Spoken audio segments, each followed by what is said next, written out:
Bio India की इस अनोखी कक्षा में आपका फिर से स्वागत है। मैं हूं धर्मेंद्र कुमार। आज मैं बताऊंगा एसटीडी के ही बारे में। पिछले क्लास में मैंने आपको हेपेटाइटिस बी एसटीडी के बारे में बताया था, लेकिन आज मैं आपके सिलेबस का लास्ट एसटीडी बताऊंगा जिसका नाम होगा एड्स। तो चलिए शुरू करते हैं। यहां पर देखिए, एड्स जिसका पूरा नाम एक्वायर्ड इम्यूनो डेफिशिएंसी सिंड्रोम होता है। यानी आपसे कोई भी एड्स के बारे में पूछता है तो आप सबसे पहले उसका पूरा नाम बताइए कि इसका पूरा नाम एक्वायर्ड इम्यूनो डेफिशिएंसी सिंड्रोम होता है। अब देखिए, इसमें एक्वायर्ड का मतलब हुआ कि जरूरत, आवश्यकता है। इम्यूनो का मतलब होता है प्रतिरक्षा की। लेकिन इसमें होता क्या है, इसमें डिफिशियंसी हो जाती है, यानी आपको जरूरत है प्रतिरक्षा तंत्र की मजबूती की, लेकिन इसमें इसी प्रतिरक्षा तंत्र की जरूरत होती है, लेकिन कमी के वजह से आपको ये सिंड्रोम हो जाती है। यानी आपके शरीर के आपके शरीर को एक बेहतर इम्यूनिटी चाहिए, मजबूती चाहिए, लेकिन जब ये इम्यूनिटी आपके शरीर की समाप्त हो जाती है तो एआईडीएस मतलब एड्स की बीमारी उत्पन्न हो जाती है।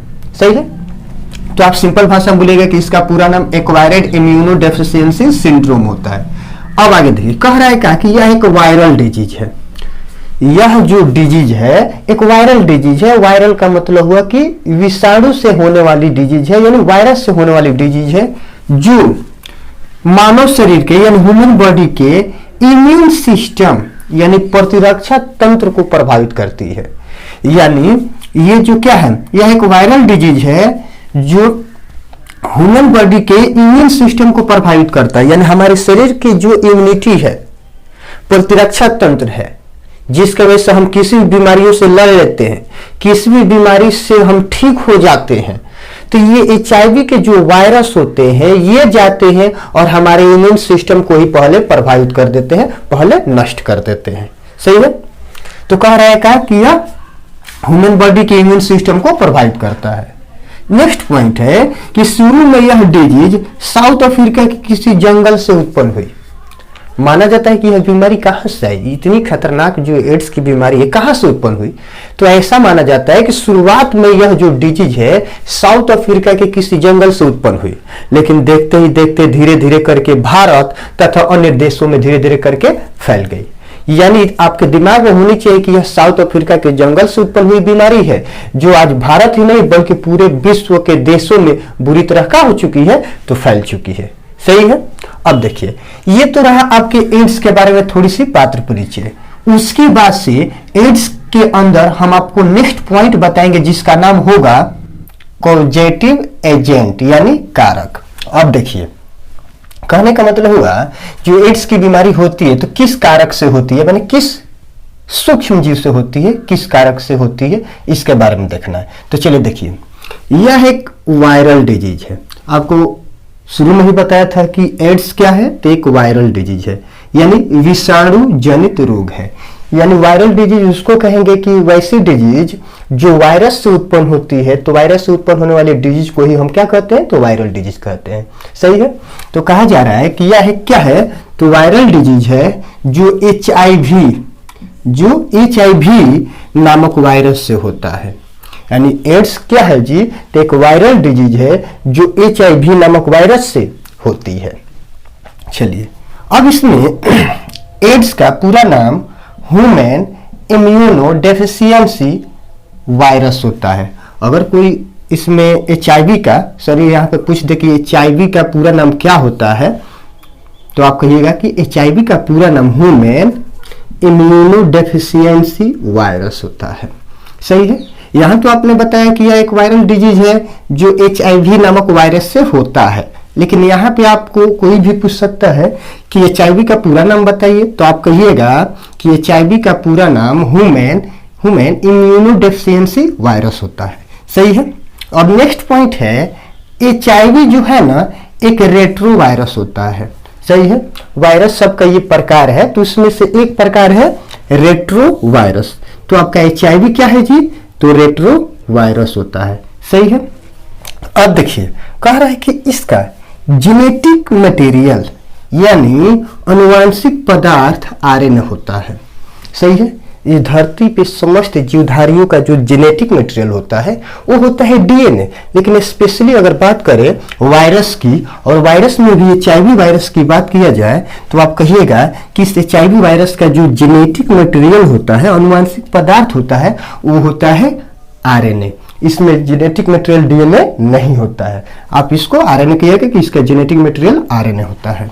सही है। अब देखिए कहा जा रहा है कि एचआईवी का जो बाहरी आवरण होता है, एचआईवी वायरस का जो बाहर का आवरण होता है वो ग्लाइकोप्रोटीन द्वारा निर्मित होता है, यानी ग्लाइकोप्रोटीन के द्वारा बना होता है, जिससे अनेक घुंडीनुमा संरचनाएं बाहर की ओर निकली हुई होती है। अब देखिए आपको हम एचआईवी का फिगर भी बनाएंगे तो आपको स्पष्ट कर देंगे। तो यहाँ पर एक बात आती है कि एचआईवी का जो बाहर का आवरण होता है वो ग्लाइकोप्रोटीन का बना होता है, जिससे अनेक घुंडीनुमा संरचनाएं बाहर की ओर निकली हुई होती है। सही है। अब देखिए कह रहे कि एचआईवी शरीर के T4 लिम्फोसाइट सेल्स, ये बात बहुत विशेष है। कह रहे कि ये जो एचआईवी का वायरस है ना, वो मानव शरीर के चाहे जंतुओं के शरीर के T4 लिम्फोसाइट सेल्स को नष्ट कर देती है।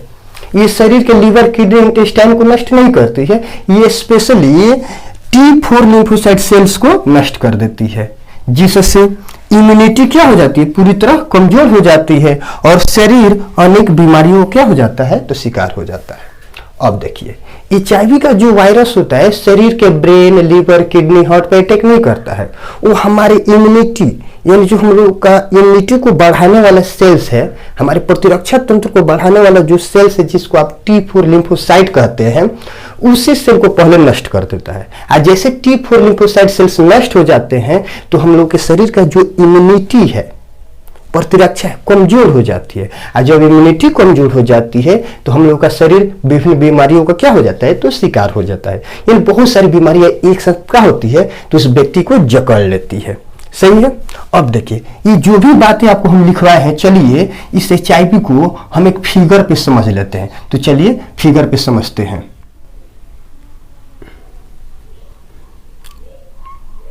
ये आपका एचआईवी का फिगर बना रहा हूं, बेहतर तरीके से आप देखिए।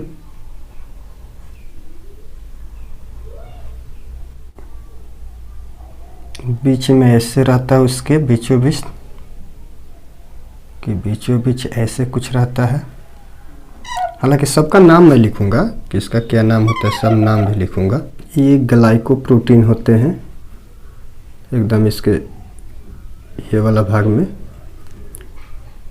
हालांकि सब मैं आपको बताऊंगा, जैसे पूरा कंप्लीट हो जाएगी तो हम आपको समझा देंगे। ये कुछ ऐसे रहता है। जैसे पूरा फिगर कंप्लीट हो जाएगा तो आप इसको स्क्रीनशॉट कर लीजिएगा।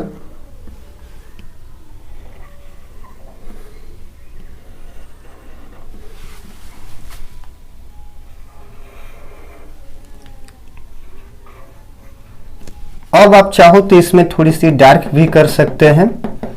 फिगर को बस अच्छा दिखने के लिए आप कर सकते हैं ऐसे। खास इसको करने से कोई मतलब ज़्यादा वो ना है। पता नहीं आपको दिख भी रहा होगा कि नहीं, इतना बारीकी में जो कर रहा हूँ आपको दिखाई भी दे रहा होगा कि नहीं, लेकिन फिर भी आप कोशिश कीजिएगा, इससे फिगर थोड़ा सा और बेहतर हो जाता है। चलिए अब इसका नामकरण कर देते हैं। इसमें जो आपका बाहर की तरफ घुंडीनुमा संरचना निकली हुई दिखाई दे रही, इसी को आप नाम दिए थे ग्लाइकोप्रोटीन। ग्लाइकोप्रोटीन, ठीक है। ये बाहर वाला घुंडीनुमा जो संरचना दिखाई दे रही है सब ग्लाइकोप्रोटीन होता है। और देखिए इसमें सिंगल स्टैंडर्ड जो होता है आरएनए होता है बीच में, देखिए ये वाला। हालांकि आरएनए कभी भी सिंगल स्टैंडर्ड ही होता है, तो इसमें भी ये वाला जो संरचना दिखाई दे रही है इसको हम आरएनए कहते हैं, ठीक। क्योंकि एचआईवी वायरस का जेनेटिक मटेरियल जो होता है आरएनए ही होता है, तो कुछ देर पहले मैंने बताया भी था आपको। और यहाँ पे जो ग्लोबुलर संरचनाएं दिखाई दे रही है, गोलाकार संरचनाएं दिखाई दे रही है, इसको आप प्रोटीन नाम देते हैं, प्रोटीन। और ध्यान दीजिए ये जो मेम्ब्रेन यहाँ पे दिखाई दे रहे हैं, आवरण दिखाई दे रहा है, ये स्पेशली ये वाला, इसको आप सिंपल मेम्ब्रेन कहते हैं, ये हो गया आपका मेम्ब्रेन यानी झिल्ली होता है। अब इस तरह से देखा जाए तो ये रहा एक HIV का फिगर। ये जो रहा कुछ देर पहले हमने पॉजिटिव एजेंट में HIV वायरस के बारे में बताया था, तो उसी का ये क्या है, फिगर है। तो आप नीचे इसको लिख भी सकते हो कि ये फिगर में हो जाएगा HIV यानी फिगर है HIV के यानी ह्यूमन इम्यूनो डेफिशिएंसी वायरस। इसको आप चाहो तो स्क्रीनशॉट कर लीजिए, हो गया होगा। अब देखिए, अब एड्स में कॉजेटिव एजेंट के बाद नेक्स्ट पॉइंट आता है ट्रांसमिशन यानी संचरण। यानी जो ये एड्स की बीमारी है एक व्यक्ति से दूसरे व्यक्ति में कैसे फैलती है, कैसे संचरित होती है, सही है। तो देखिए इसमें फर्स्ट पॉइंट है हम लोगों का कि इस डिजीज का जो ट्रांसमिशन होता है, संचरण होता है, अनप्रोटेक्टेड सेक्सुअल कांटेक्ट के द्वारा होता है। यानी कोई व्यक्ति बार बार अनप्रोटेक्टेड सेक्सुअल इंटरकोर्स या कांटेक्ट या असुरक्षित यौन संबंध अपनाता है किसी के साथ, तो उससे HIV एड्स होने की संभावनाएं बढ़ जाती है। नेक्स्ट पॉइंट है कि इस डिजीज का जो ट्रांसमिशन होता है एक से अधिक पर्सन के साथ सेक्सुअल इंटरकोर्स से भी होता है। अब देखिए, अगर कोई पर्सन एक से अधिक पर्सन के साथ सेक्सुअल इंटरकोर्स अपनाता है तो उससे भी HIV एड्स जैसी समस्या होने की संभावनाएं बढ़ जाती है।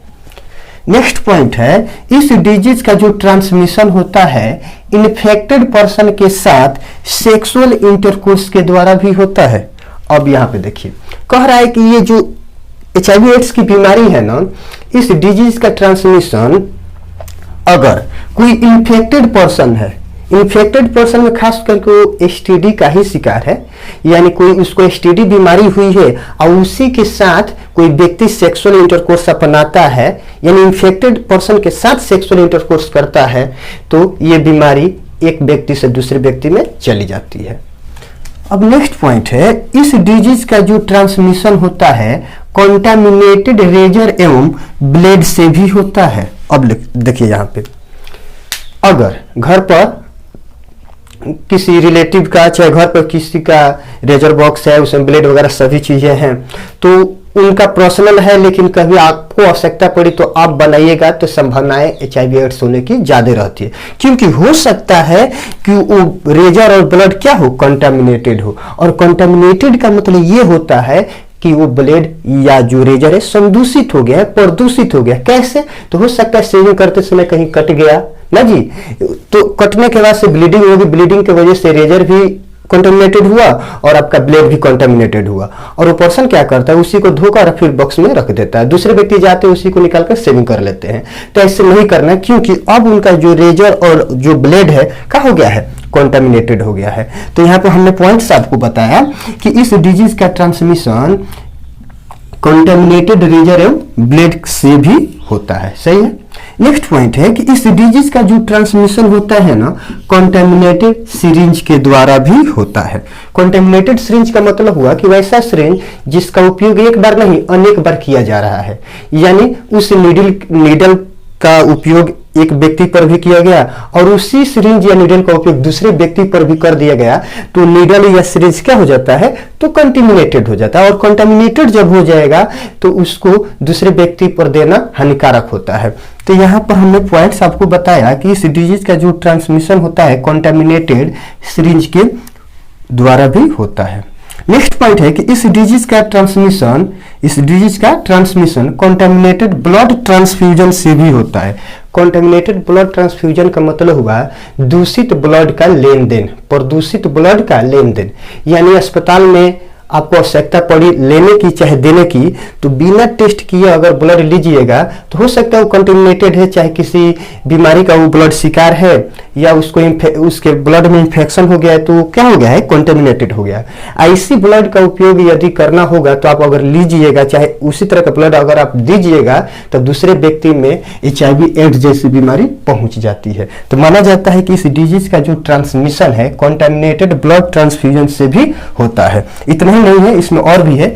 इसी में का नेक्स्ट पॉइंट है, इस डिजीज का ट्रांसमिशन कॉन्टामिनेटेड मदर मिल्क से चाइल्ड को भी हो सकती है। अब देखिए, कह रहा है कि अगर कोई माँ एसटीडी का शिकार है, खास करके हो सकता है कि वो माँ HIV एड्स का ही शिकार है, लेकिन वो अपने बच्चे को दूध पिला रही है, तो वो बीमारी उसके द्वारा यानी उसके माँ के मिल्क द्वारा उस बच्चे को भी हो सकती है। यानी जो इसमें मीडिएटर में होता है मिल्क, यानी माँ बच्चे को दूध पिलाएगी तो उस दूध के जरिए ये बीमारी उसके बच्चे को भी हो सकती है। ऐसा ही नहीं कि वो अपने ही बच्चे को, अगर वो इन्फेक्टेड पर्सन है, इन्फेक्टेड मदर है और वो दूसरे के बच्चे को भी अगर अपना दूध पिला देती है तो उसका दूसरे का बच्चा भी HIV एड्स से क्या हो जाएगा, इन्फेक्टेड हो जाएगा। सही है, संक्रमित हो जाएगा। तो कह रहा है कि इस डिजीज का जो ट्रांसमिशन होता है मदर मिल्क से बच्चे को भी हो सकती है। नेक्स्ट पॉइंट है कि इस डिजीज का ट्रांसमिशन कॉन्टामिनेटेड ओवम तथा स्पर्म के ट्रांसप्लांटेशन से भी होता है। आपको बता दें, बड़े बड़े अस्पतालों में ब्लड जिस तरह ब्लड डोनेट किया जाता है उसी तरह ओवम और स्पर्म को भी डोनेट किया जाता है। तो अगर ओवम और स्पर्म डोनेट करते समय या कोई लेन देन कर रहा है उस समय उसका जांच नहीं कराया है तो और दूसरे व्यक्ति के उपयोग में अगर ओवम और स्पर्म को लिया जाएगा तो अगर ये ओवम और स्पर्म कॉन्टामिनेटेड है तो ये डिजीज इस ओवम और स्पर्म के जरिए जो लेगा उसके शरीर में भी पहुंच जाती है। तो इस डिजीज का जो ट्रांसमिशन होता है कॉन्टामिनेटेड ओवम तथा स्पर्म के ट्रांसप्लांटेशन से भी हो सकता है। नेक्स्ट पॉइंट है कि इस डिजीज का जो ट्रांसमिशन होता है ओरल तथा एनाल सेक्स के द्वारा भी होता है। अब देखिए, ये जो डिजीज है कह रहा है कि इस डिजीज का जो ट्रांसमिशन है ओरल सेक्स तथा एनाल सेक्स के द्वारा भी हो सकता है। इसमें एक लास्ट पॉइंट है कि इस डिजीज का ट्रांसमिशन प्रोस्टिट्यूट के साथ सेक्सुअल इंटरकोर्स के द्वारा भी हो सकता है। इन कह रहा है कि यदि कोई पर्सन प्रोस्टिट्यूट के साथ यानी वैश्या के साथ सेक्सुअल इंटरकोर्स अपनाता है तो इसके द्वारा भी यानी इस प्रोसेस के द्वारा भी HIV एड्स की बीमारी एक व्यक्ति से दूसरे व्यक्ति में पहुंच जाती है। तो ये रहा आपका क्या, ट्रांसमिशन, यानी इतने प्रोसेस के द्वारा ही बीमारी एक पर्सन से दूसरे पर्सन तक पहुंच पाती है।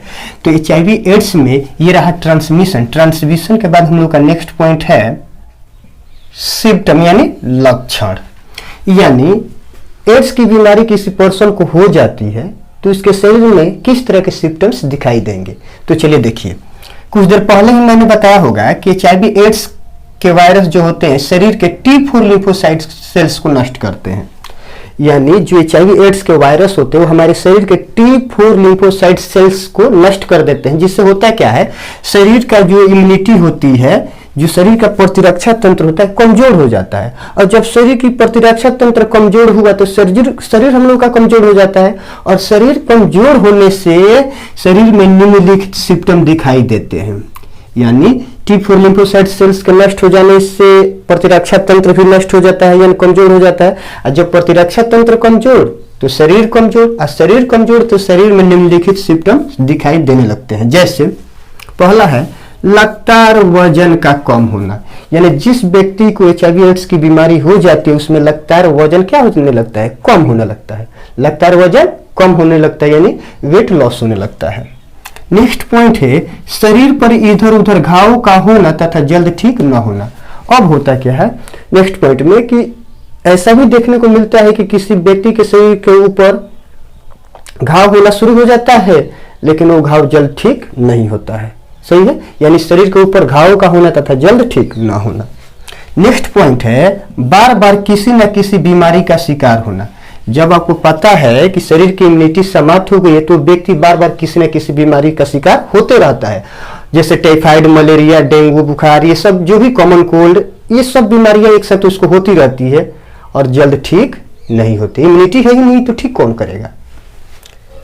नेक्स्ट पॉइंट है हाथ, पैर तथा शरीर के अन्य भागों पर चकते चकते होना, जिसे कापोसिज सार्कोमा कहते हैं। अब देखिए कह रहा है का हाथ हुआ, पैर हुआ या शरीर का कोई भी पार्ट हुआ, उस पार्ट पर लाल लाल चकते चकते हो जाता है और लाल लाल चकते चकते पूरे शरीर पर होने के वजह से इसे हम क्या कहते हैं, द कापोसी सार्कोमा भी कहते हैं। सही है।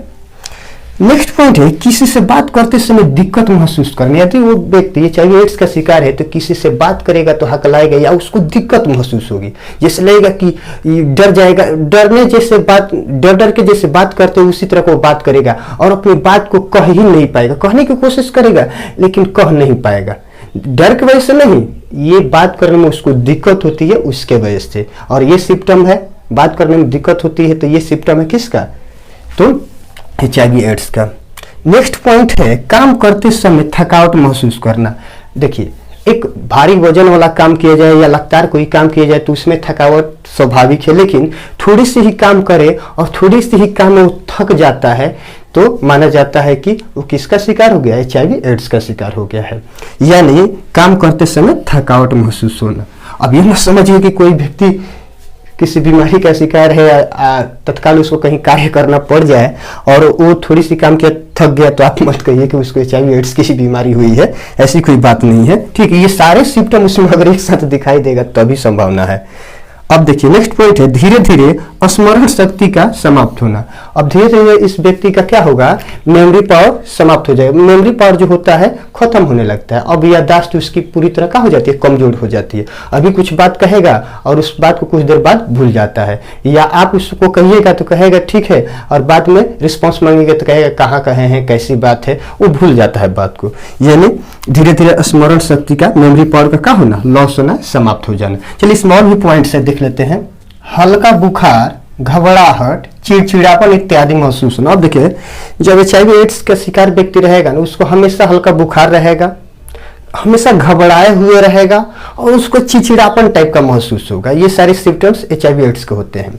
ठीक, नेक्स्ट पॉइंट है सामान्य बात पर भी अति तीव्र गुस्सा होना। अब देखिए नॉर्मली बात करेगा और उसके बात के अनुसार नहीं रहिएगा तो आप पर गुस्सा हो जाएगा। यानी सामान्य बात है, उसमें कोई सीरियस बात नहीं है कि वो गुस्सा हो रहा, नहीं, एकदम नॉर्मल सी बात होती है फिर वो क्या हो जाता है, गुस्सा हो जाता है। तो इसमें हम पॉइंट्स बताए हैं कि सामान्य बात पर भी अति तीव्र गुस्सा होना। नेक्स्ट पॉइंट है मेल पेनिस तथा फीमेल वेजाइना के ऊपर छोटे छोटे पानी से भरा फोड़ा होना।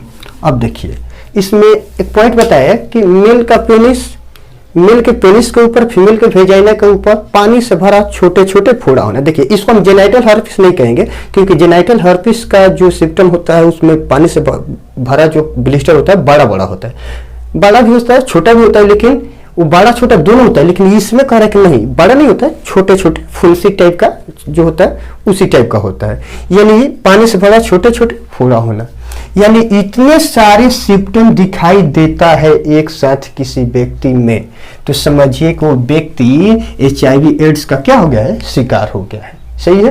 तो एड्स में सिम्टम के बाद हम लोग का नेक्स्ट पॉइंट आता है प्रिवेंशन या रोकथाम।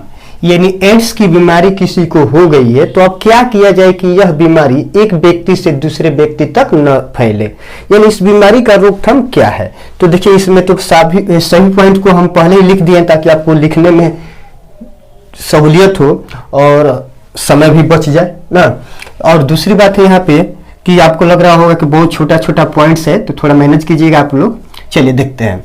व्यक्ति को अनप्रोटेक्टेड सेक्सुअल इंटरकोर्स से बचना चाहिए। यानी व्यक्ति किसी के साथ अनप्रोटेक्टेड सेक्सुअल इंटरकोर्स कर रहा है तभी ये बीमारी फैलेगी, लेकिन अनप्रोटेक्टेड सेक्सुअल इंटरकोर्स से बच रहा है, बचने की कोशिश करेगा तो ये बीमारी उसको नहीं फैलेगी। तो यहाँ पर हमने बताया कि व्यक्ति को अनप्रोटेक्टेड सेक्सुअल इंटरकोर्स से बचना चाहिए, यानी असुरक्षित यौन संबंध से बचना चाहिए। नेक्स्ट पॉइंट है कि व्यक्ति को एक से अधिक पर्सन के साथ सेक्सुअल इंटरकोर्स नहीं करनी चाहिए। यदि कोई पर्सन एक से अधिक पर्सन के साथ सेक्सुअल इंटरकोर्स करता है तो ये बीमारी फैलेगी। तो बेहतर है कि व्यक्ति को एक से अधिक पर्सन के साथ सेक्सुअल इंटरकोर्स नहीं करनी चाहिए। नेक्स्ट पॉइंट है व्यक्ति को इन्फेक्टेड पर्सन के साथ सेक्सुअल इंटरकोर्स नहीं करनी चाहिए।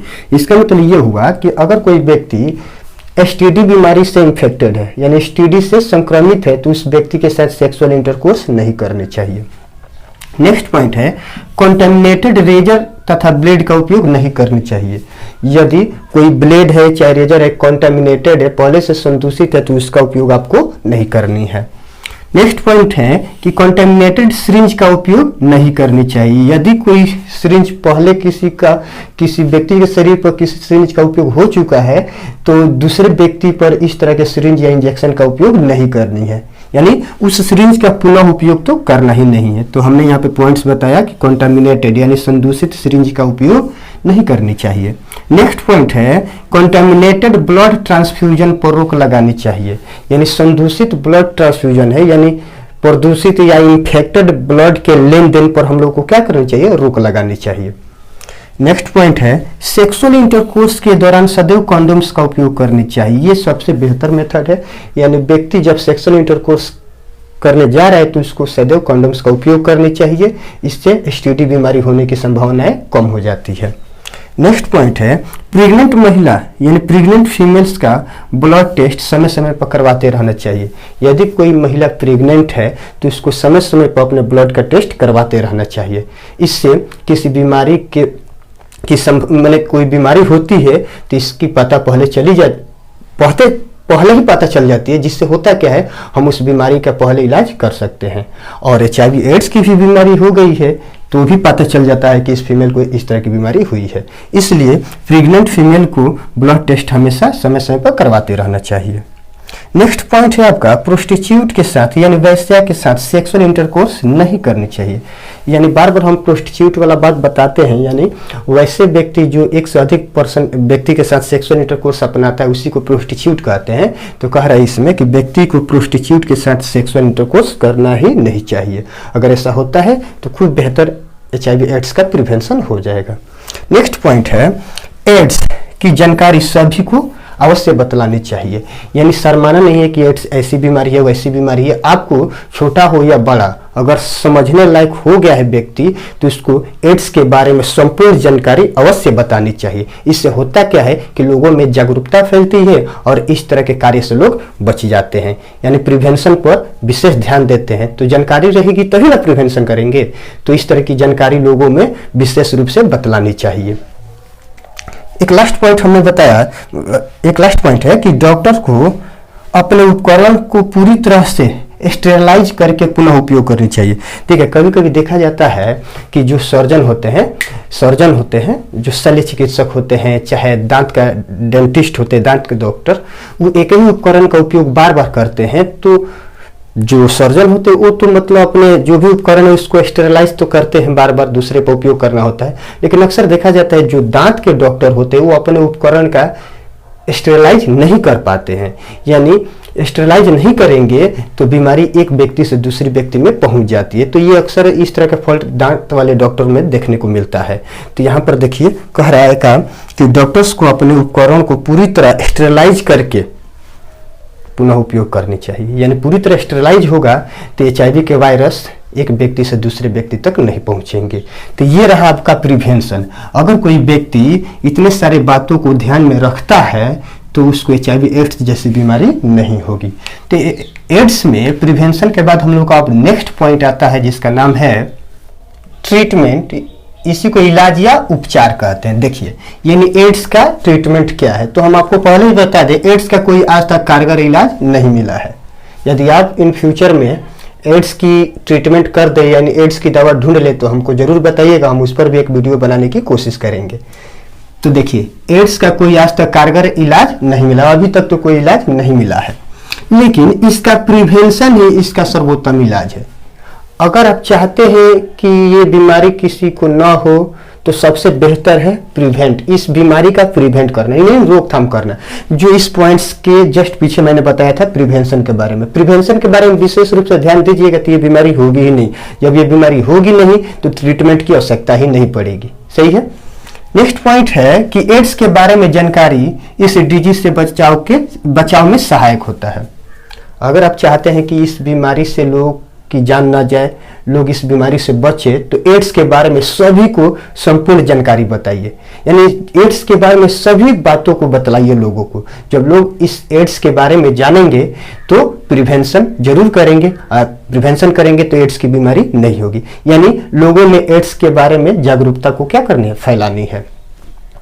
नेक्स्ट पॉइंट है कि इसमें एक बात आपको हम बता दें, एजोडोथायमिडीन, यहाँ पर देखिए एजोडोथायमिडीन थाइमिडिन मेडिसिन के द्वारा एड्स की प्रगति के दर को कम किया जा सकता है। देखिए ये एक मेडिसिन है, इसके द्वारा होता क्या है, एड्स का जो दर दिन पर दिन HIV के वायरस शरीर में दिन पर दिन बढ़ रहे हैं, तो उसके दर को इस मेडिसिन के द्वारा बस कम किया जा सकता है। यानी व्यक्ति अगर 2 साल में अगर मरने वाला होगा तो इस दवा का उपयोग करके हम उस व्यक्ति को 3 साल 4 साल तक बचा सकते हैं। यानी ये क्या करते हैं, HIV वायरस का जो मतलब कि प्रगति है, जो बढ़ोतरी हो रही है, उस दर को ये थोड़ी क्या कर देता है, कम कर देता है। यानी इस मेडिसिन के द्वारा एड्स का इलाज तो संभव नहीं है, इलाज होगा भी नहीं, बस ये HIV एड्स की प्रगति को क्या करता है, कम कर देता है। तो देखिए एज़ोडोथाइमिडिन मेडिसिन के द्वारा एड्स की प्रगति के दर को क्या किया जा सकता है, कम किया जा सकता है, लेकिन इसका भी उपयोग अपने मर्जी से नहीं करना है, डॉक्टर की सलाह से ही करनी है।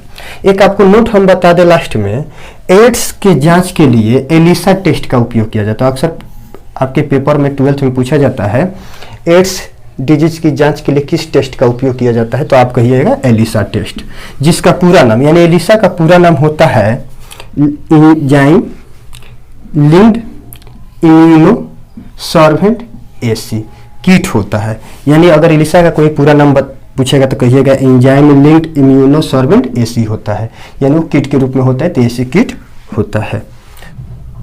उम्मीद है कि आपको एड्स के बारे में ये जानकारी आपको अच्छी लगी होगी।